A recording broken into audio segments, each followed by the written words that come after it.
Good morning, everyone. My name is Julia Lane, and I am the Writing Services Coordinator for the Student Learning Commons.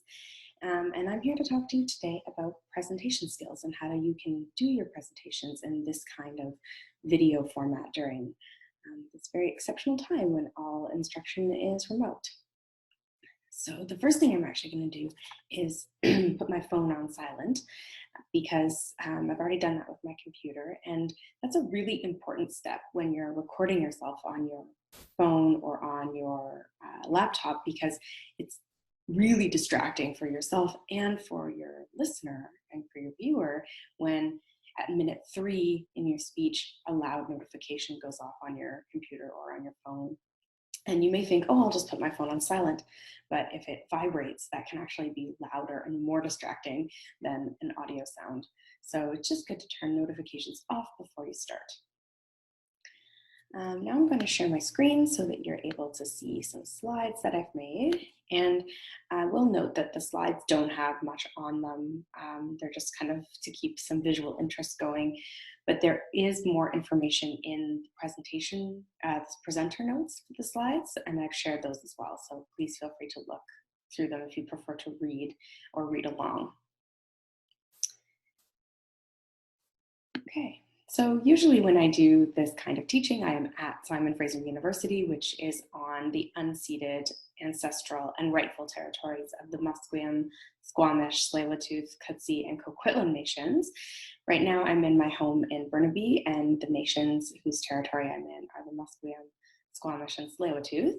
And maybe that's something that you can take on during this time that you are at your home, is find out more about the traditional territories that you live in. So that could be a project for you. Okay, so our agenda for today is we're going to talk about some things to know about presentation skills in general. I have a background in acting and performance, so those are the kinds of things that I'm going to present to you today. Then I'm going to talk a bit about framing and lighting and camera angles and some specific considerations for when you're making when you're doing presentations in this filmed format. And my last piece of advice will be about making a 1-minute video test. So fight or flight, you may have heard that phrase before, and it refers to when human beings feel threatened and we feel that we either need to fight the threat or we need to flee from the threat. And we will engage in a process of determining how threatening is this to decide whether we need to fight or we need to flee. And I bring that up because the human brain is not actually very good at distinguishing between threats. So as soon as we feel threatened, we think, oh my goodness, this could be a tiger.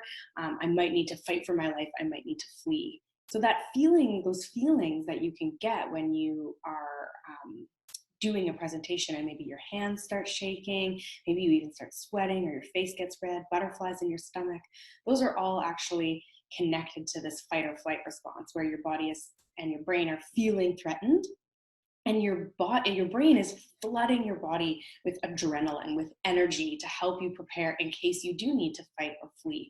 We will need a lot of energy if we're going to engage in a fight with a tiger or if we're going to run away from it. So it can just be helpful to understand that that's what's happening with the body, and that it's not just sort of coming out of nowhere, that there's a reason why we have that experience, and also to understand that that is energy that your body is giving you. So a lot of what acting training is actually preparing us to recognize that energy and learn strategies for channeling that energy to use it effectively on stage instead of having it just kind of trip us up. So understanding that also helps us to understand this next point, which is about energy leaks. So your body is flooding with all this adrenaline and all this energy. And if you don't have great strategies for how you can channel it, then you can end up with feeling like you need to just get it out somehow anyway. And your body will do that without you even necessarily noticing. So we can see that when people do things with their fingers, often it's subtle. If they're standing up, we can see them sort of flicking their fingers at their sides, clicking a pen, fiddling with hair, rocking back and forth on your feet, especially when you're standing, or pacing. Those can all be examples of energy leaks where your body is just trying to help you shed some of that energy that you have that's now excessive. But just like this pipe in this picture is wasting water, it's leaking, when we leak out our energy, we're wasting that energy when we could actually be using it to energize our voice, to energize our bodies, to energize our presence and our performance. So we don't all have to become actors to give good class presentations, but when we can think about some of these specific skills, it can help us to feel like we have something tangible to work on and focus on, instead of feeling like I don't really know how to do this and I don't know how to learn how to do this, and I'm just never going to get better at it, and it makes me really scared. So hopefully these strategies can help you to feel like I know how to prepare, and that helps me to feel a little bit less nervous for my presentation. The other thing I want to say about energy leaks is we often ignore the body in academic contexts. We think about our bodies just as the things that carry our brains and all of our good ideas from class to typing on the computer, and that's what our bodies are for. And then we get up in front of people to do a presentation, and suddenly our bodies are there and other people can see them, and we don't really know what to do with them. So it's helpful to actually engage the body as we think about preparing for a presentation and a performance, because our bodies are what generate our voice, and they are what help us to communicate effectively in the presentation. So breath and pacing and volume. Breath is incredibly important for both pacing and volume, and also for staying alive. So we want to focus on it. And it's very, very common when people start presenting that they often stop breathing. So they'll be trying to quickly get through their presentation because they're not breathing. So they need to get through it quickly so that they can get off the stage and start to breathe again. And it can also hinder our volume when we're not breathing. Air is what generates voice. Our voice is really just air moving through our vocal cords and projecting outward of our mouth. So we need air, we need breath to have good volume. It's part of what helps us to project our voices. So I want to encourage you to think about actually building in breathing into your presentation. And what I mean by that is when you're writing your script, actually write in, where are you going to breathe on purpose? Where are you going to choose to have those breath points? And that's helpful for you as a presenter. It's helpful for your pacing, and it's helpful for your listener, because you have to remember your listener is hearing this content for the first time. You're familiar with it, but they're not yet. So they need those moments when you take a breath and you take a moment to actually catch up with you as well. If you just barrel through quickly all the way from the beginning to the end, it's really hard for your listener, or your viewer, or your audience to keep up with you. So you want to build in those breathing places. And often when people are being encouraged to sort of calm down, they're told to take a deep breath. But a deep breath, often when we're told to do that, we often actually end up taking shallow, fast breaths. And I don't know why, but it looks something like, we think that's a deep breath. It's almost like panting. And that kind of breathing is loud and maybe worrisome for an audience to watch, because they worry that you're not okay if you're breathing like that. And it also can lead to hyperventilating. Like even just that little bit that I did, I can feel it in my brain. I can feel, oh, I've sent the oxygen in the wrong way to my brain. So we don't want to think about taking a deep breath. Instead, we want to think about taking a quiet breath. So let's try that together right now. Try to take a breath in and out as quietly as you can.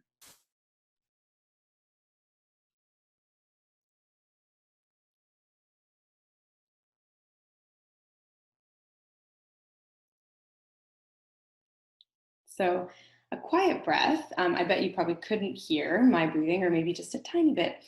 A quiet breath is also a slow breath, usually. And a quiet breath, when we try to breathe quietly, we breathe in and out through the nose.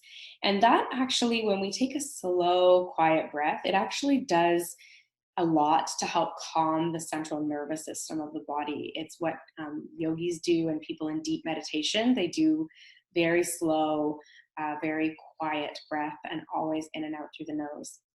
So it has a couple of benefits when you're doing a presentation. Yes, it helps you to calm down and helps your nervous system, helps you get oxygen in a way that's not over flooding or hyperventilating your system.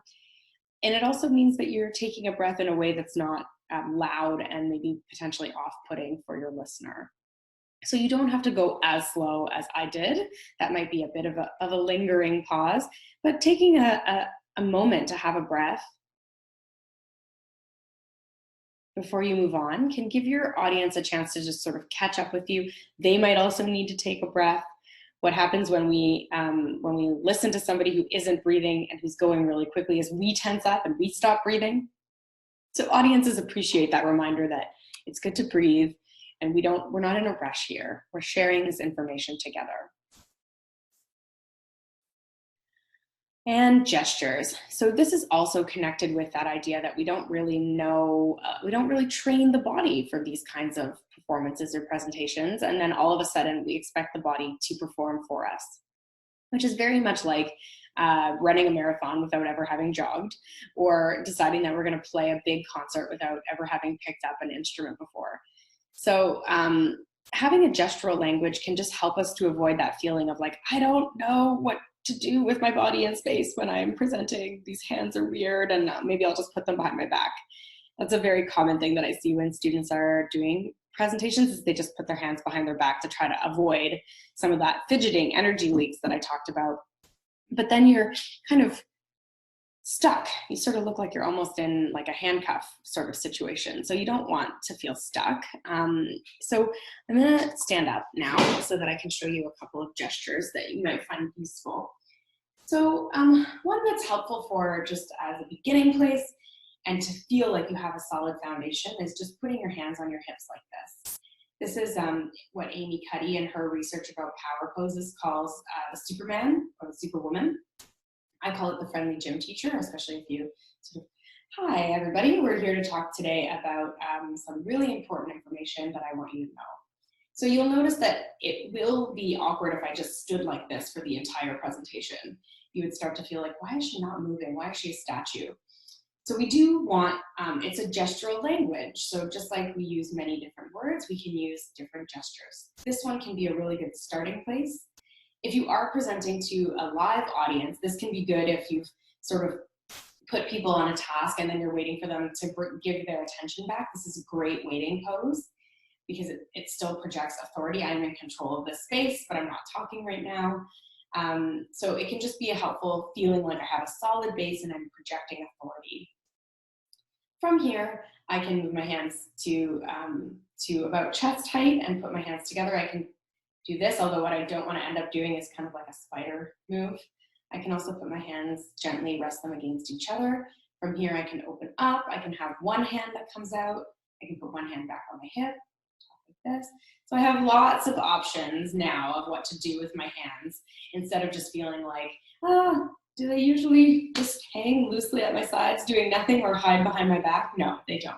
So just being able to practice when you're presenting between moving your hands from your hips to up around chest height with your elbows relaxed at your sides, not pinched in and also not dropping down. We don't want to drop our hands down like this. We want to keep the attention up where we're talking, which is near our face. Not blocking our face, but sort of framing us as we speak. So these are really helpful gestures that you can use. When you are presenting in your videos, you may be sitting down as I've been doing. So you can put your hands gently, rest your hands on the desk in front of you as I've been doing. That's a nice sort of self-calming, especially if I put one hand on top of the other. It can just help me to feel a bit of pressure underneath. And if your hands are shaking, that can be a really nice soothing thing to have a bit of grounding, a bit of pressure from below and a bit of pressure from above. And then from there, I can also, when I'm speaking, use my hands to emphasize a point. So that is what I wanted to say about gestural language. Next, we'll talk about framing. So now we're moving into the specifics of these video presentations. Everything I've talked about to this point are really just general presentation skills that I would say to anyone live or in video. And then when you're making a video, you have some additional considerations to make. So you need to think about, where am I going to be? What's in my background? I don't necessarily think it's ideal that I have this window behind me that's sort of blocked in part by my head. But I chose this place as the best option for me right now because my child was sleeping. And so I liked the plant behind me, although it looks like it could use some water. So you want to think about what is in the frame with me. Where am I going to be? And what your considerations for that should be: can my frame in any way help to support what I want to talk about? That's the ideal, if my framing helps to emphasize my point. So, for example, if I was going to talk about climate change, it might be really great to have this plant behind me because it's making us think about nature, and this particular plant maybe looks like it could be struggling a bit, so it could be maybe really good reinforcing of my point. I've also noticed in some of the recent communications that Prime Minister Trudeau has had to the country, he's been standing just outside of his cottage. So this idea that we need to be close to home, we need to stay home, he's really reinforcing that with his framing. So those are things that you want to think about. And if you don't have a place in your home that's really going to reinforce your message, don't worry about that. The main thing that you want is that it's not distracting. So you don't want tons of people walking around in the background. Ideally, background noise is particularly distracting, so trying to find a quiet place that you can be. I think you may have heard my son wake up earlier in the video, so it's not always possible to be totally in a quiet place right now, and we understand that, but just doing the best that you can to find a place that's going to help you share your message. So that's what I wanted to say about framing. And part of the framing question is to think about, do I sit for this or do I stand? And they actually send quite a different message to your audience, potentially, sitting or standing. I personally think that sitting creates more of sort of an intimate connection with the audience where we're together, particularly given that my audience is probably also sitting when they're watching my video. Standing tends to project more of an air of authority. So you'll notice that as I mentioned in that video of Justin Trudeau talking to the nation, he's standing outside his cottage. He's standing behind a podium, actually. So it's very clear that though they want to send the message that we need to stay home, he's also still really choosing the frame, or someone is choosing the way that they're framing these videos to continue to emphasize his authority. Behind a podium, standing up. So it makes it seem very official and authoritative. But if we wanted more intimacy, if we wanted to feel like I am speaking to you as a human, directing my comments to you from the heart, then sitting might be more appropriate. So the best thing you can do to make this decision is think about looking at a couple of different examples of videos of public figures, politicians, doing speeches, and see, are they sitting and are they standing, and how does it change the feeling of the video? How does it change the sense of authority? So do your research about that. Then you also need to think about practical considerations. So I had originally intended to stand for this entire presentation, but then I realized that I would have to keep walking over to the screen to advance my slides, and I thought that that would be more distracting and less authoritative than what I wanted. So I figured it would be better to sit and talk to you so that I could advance my slides and then stand up when I needed to show you the gestures. So there's also really important practical considerations to make. Another important practical decision is, if I stand and do I still have the framing that I want, and can I speak loudly enough that you can hear me? Because I will probably be at more of a distance from my recording device. So those are all important considerations to make when you're trying to figure out whether you should sit or stand, which might seem like a very small thing, but it does matter that you choose what you're going to do on purpose. And then I promised I was going to talk a bit about lighting and camera angles and that sort of thing. So a couple of small tips that I have about that. One is you actually want to, when you are presenting, look at the camera.